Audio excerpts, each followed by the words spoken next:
Hello दोस्तों, welcome to Pratap study centre. मेरा नाम राणा प्रताप है और मैं आपके लिए साइंस का बहुत महत्वपूर्ण क्वेश्चन लेकर आया हूँ। पहला क्वेश्चन की ओर चलते हैं। पहला क्वेश्चन क्वेश्चन है, इंसुलिन की कमी से क्या होता है? इंसुलिन की कमी से मधुमेह रोग होता है, जिसे डायबिटीज़ कहते हैं। स्वपोषी पोषण के लिए आवश्यक होता है, मतलब ऑटोट्रोफ्स के लिए क्या क्या जरूरत है? तो कार्बन डाइऑक्साइड जरूरी है, क्लोरोफिल जरूरी है, सौर प्रकाश और पानी भी जरूरत होता है। इसलिए इसमें क्या आंसर हो जाएगा? सभी हो जाएगा। ठीक है। दूसरा नंबर क्वेश्चन है। तीसरा क्वेश्चन बोला, क्लोरोफिल वर्णक का रंग होता था, कैसा होता है? तो हरा होता है। इसका रंग कैसा होता है? हरा होता है। खुला परिसंचरण तंत्र किसमें पाया जाता है? तो कॉकरोच में पाया जाता है, जिसे तिलचट्टा कहते हैं। दूध से दही बनने निम्नलिखित में से किस क्रिया द्वारा होता है? तो ये आपका किण्वन द्वारा होता है। कुटपाद किसमें पाया जाता है? तो कुटपाद आपका अमीबा में पाया जाता है। कुटपाद किसमें? पिसिपीडिया इसको बोलते हैं, जो आपका अमीबा में पाया जाता है। इनमें से कौन मनुष्य के मुख गुहा में पाई जाने वाली लाल ग्रंथि नहीं है? तो आपका अग्नाशय नहीं, पेनक्रियाज नहीं होगा, बाकी ये तीनों आपका पाया जाता है। जो सबसे बड़ी आपका ये हो जाएगा और सबसे छोटी ये हो जाएगा। ठीक है। दांतों की अच्छी प्रकार से सफाई नहीं करने पर दांतों पर बनने वाला एक अस्थाई परत क्या कहलाता है? तो हो जाएगा आपका दंत पलंक हो जाएगा इसका आंसर। मनुष्य को भोजन के लिए विभिन्न स्वादों का ज्ञान किसके द्वारा होता है? तो आपका स्वाद कलिका द्वारा, टेस्ट बड के द्वारा होता है। मनुष्य में आहार नाल की लंबाई कितना होता है? तो 8 से 10 मीटर होता है। निम्नलिखित में से कौन सा उत्सर्जी अंग है? तो उत्सर्जी अंग आपका हो जाएगा किडनी हो जाएगा, वृक्क हो जाएगा। पैरामीशियम में भोजन का अंतर्ग्रह शरीर के किस रचना द्वारा होता है? तो आपका कोशिका भिमुख के द्वारा हो जाएगा, कोशिका मुख के द्वारा हो जाएगा। पैरामीशियम में भोजन का अंतर्ग्रह कोशिका मुख के द्वारा होता है। अमीबा में भोजन का पाचन किस अंगक द्वारा होता है? तो भोजन रसदानी के द्वारा होता है। निम्नलिखित में से निम्नांकित कौन अमीबा में पोषण की प्रक्रिया एक अंगक नहीं है? तो ये नहीं, अपघटन नहीं होगा, अपघटन नहीं होगा। निम्नलिखित कौन अमीबा में पोषण की प्रक्रियाओं में एक नहीं है? तो अपघटन नहीं है।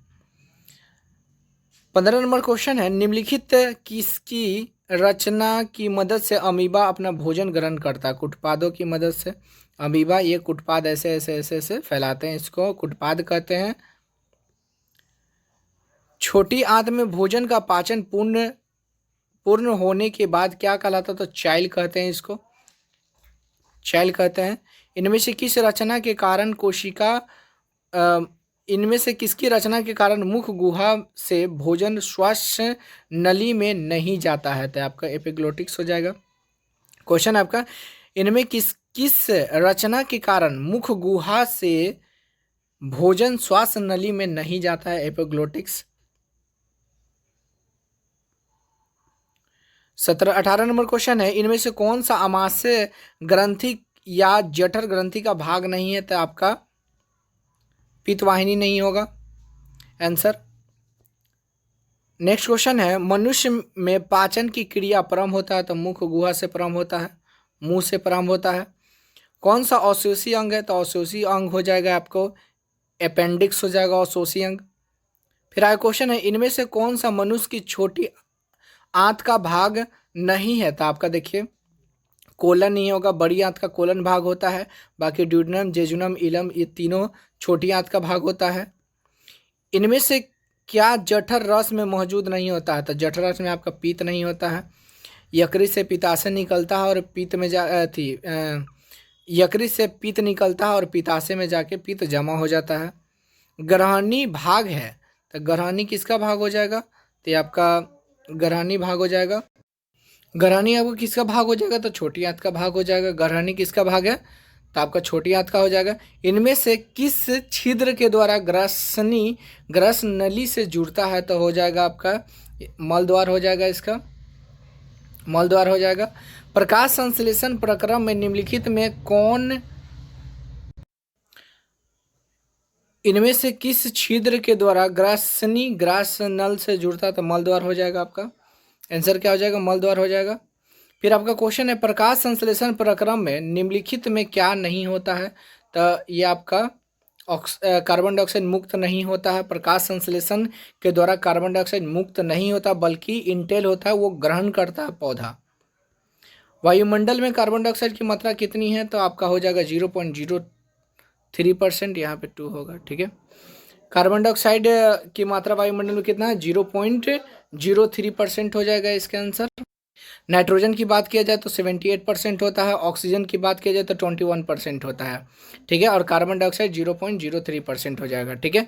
फिर आगे क्वेश्चन है, सौपोषी भोजन के लिए आवश्यक है जाएगा, तो सौपोषी भोजन के लिए आपको ऑटोट्रॉप्स के लिए क्या क्या चाहिए, क्लोरोफिल चाहिए, बहुत जरूरी है, सूर्य के प्रकाश, H2O और कार्बन डाइऑक्साइड सब चाहिए, यानी कि सब आंसर हो जाएगा, डी नंबर इसका आंसर हो जाएगा। वैसे पौधे जो पोषण के लिए सड़ी गली चीज़ों पर आश्रित होते हैं उसे क्या कहते हैं, तो मृतजीवी कहते हैं। प्रकाश संश्लेषण में किस पदार्थ का निर्माण होता है, तो आपका हो जाएगा H2O का निर्माण होता है। फिर क्वेश्चन है, मनुष्य के दांत की सबसे ऊपरी परत को क्या कहते हैं, तो एनामिल हो जाएगा इसका आंसर। इसका एनामिल क्या आंसर हो जाएगा, एनामिल हो जाएगा। मनुष्य के दांत की सबसे ऊपरी परत को क्या कहते हैं, एनामिल कहते हैं। गोबर छत्ता में किस प्रकार का पोषण होता है, तो गोबर छत्ता में आपका हो जाएगा मृतजीवी पोषण हो जाएगा, ठीक है। आपका क्वेश्चन, निम्नलिखित में से कौन सौपोषी होते हैं, तो सभी हरे पौधे सौपोषी होते हैं, ऑटोट्रॉपिक्स होते हैं, ऑटोट्रॉप्स।